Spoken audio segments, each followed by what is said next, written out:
Good afternoon, everyone, and thank you all for joining me. I'm Israeli government spokesperson Raquela Karamson, and this is March 28, day 174 of the October 7th war. 174 days on, our unwavering objectives remain. Number 1, bring our hostages home to their families. Number 2, bring the perpetrators of this horrific massacre to justice by achieving total victory.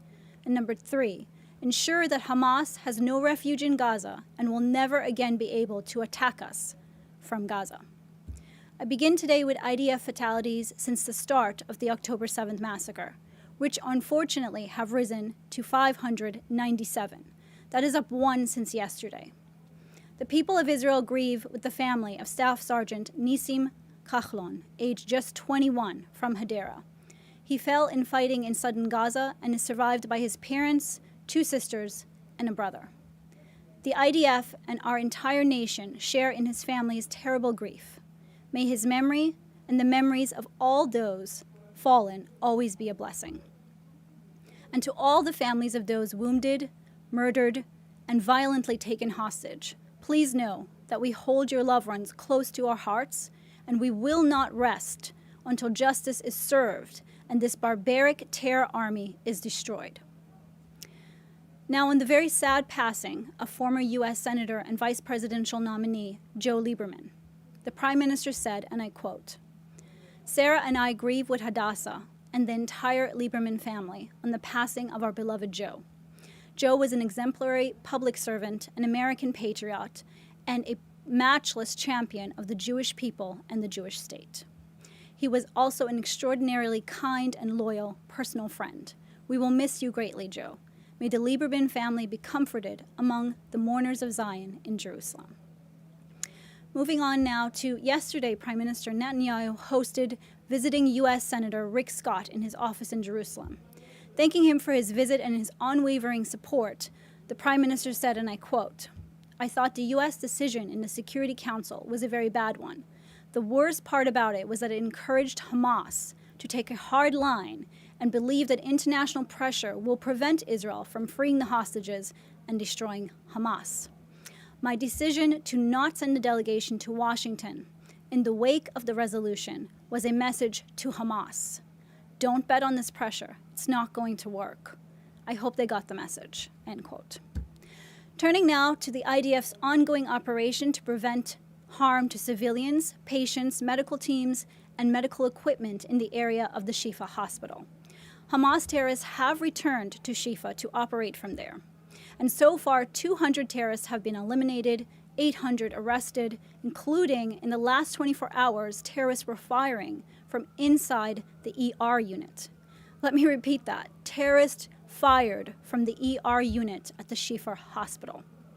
The IDF have evacuated civilians, patients, medical teams to alternative safe medical facilities set up by the IDF so medical treatment could continue. There are still terrorists inside Shifa, which is why this operation is continuing.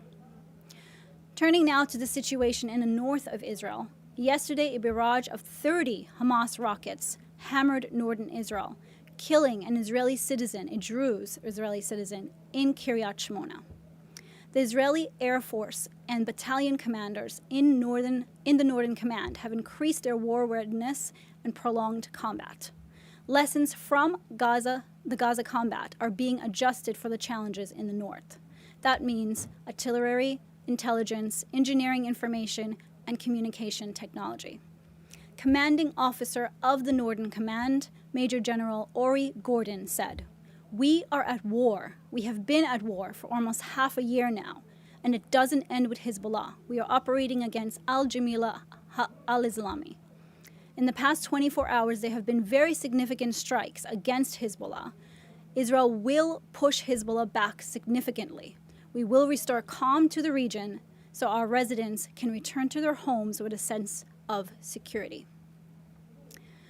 I turn now to the latest from COGAT, which of course oversees the coordination and facilitation of humanitarian aid into Gaza. We are allowing as much aid as possible. We are positively flooding Gaza with aid. Yesterday, 274 trucks of humanitarian aid were inspected and transferred into Gaza. with 164 of those carrying food. 25 of those food trucks were transferred into northern Gaza. Additionally, 156 packages, each weighing 1 ton, were airdropped over Gaza. These are the numbers of aid facilitation on our side, the Israeli side, in just the last 24 hours. To the UN, I would say, we are doing our part daily. Please do your part to ensure the aid is not stolen and reaches the innocent civilians who need it most. Also in the last 24 hours, a brand new field hospital with the capacity of 66 beds and a staff of 200 to provide comprehensive care opened in Gaza. This marks the 7th field hospital we have facilitated. This hospital will be run by the NGO UK Med, and they have already begun treating patients. This hospital will significantly enhance the medical response for civilians in Gaza. That brings us to the end of today's briefing. I will now take your questions in the chat. Please do remember to state your news outlet along with your question. Thank you. Thank you. First question from David Clement at the News Forum. Does the PMO have any comment in regards to that the Palestinian Authority has announced a new cabinet? I think if this new cabinet of the Palestinian Authority is going to continue the policy of pay for slay, a policy in which they pay the families of terrorists who have committed terrorism or murder or attempted terrorism, if that continues, then there is no change in the new cabinet and no reason for a new cabinet. Thank you. Thank you. Question from Frederick Ager from Interplanetary Television. As of 2024, U.S. presidential elections are making the support to Israel a partisan issue, and if Biden remains at the White House, the U.S. won't be supporting Israel as unconditionally as it has done thus far. Is Israel ready to fight alone for its survival while being isolated internationally, diplomatically, and militarily in what analysts call a second war of independence that could last a year or probably even longer? Thank you for the question. Obviously, I have no comment on U.S. elections or domestic policy. I will say that yes, Israel is prepared to go it alone if we need to, because this is a war for our very existence, and we will absolutely do everything to restore peace and security for our civilians. And yes, we will go it alone, but we do have support from our oldest friend, the United States, and we will continue to, speak with them and get their guidance on ways to move forward. But yes, if need be, Israel will go alone. Thank you. Last question from Jean-Philippe Rubin from BIM. Israel wants to reach a long-term solution. Do you think that the Israeli diplomatic model of the Abraham agreements can be applied to other conflicts such as Haiti, the DR, Democratic Republic of Congo, Armenia, Azerbaijan, or Ukraine?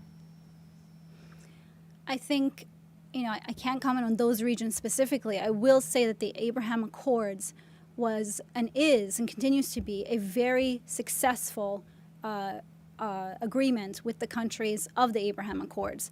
And we look forward here in Israel for the Abraham Accords to expand in the future.